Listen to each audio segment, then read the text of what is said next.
The painter Georges Seurat was fond of painting seascapes, and he went to the coast every summer. And this beautiful oil sketch was made the very last summer in 1890 in Gravelines, and it depicts this beautiful, very abstract beach.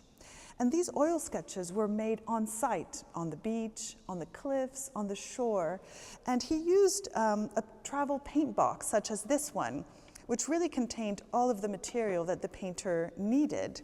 So the panel would just slide into the lid, and then you would have your palette and all of your paint materials.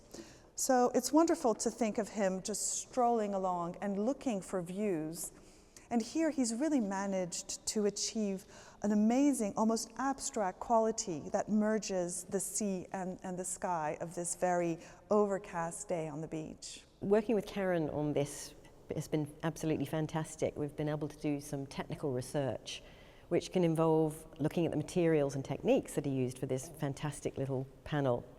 And to do that, we can do things like X-radiography or infrared imaging, which might show drawing underneath, which there isn't any of, and also pigment analysis, so we can work out which pigments are being used, and if we look closely under the microscope, exactly how the dots have been put on, which is always a fascinating thing to do.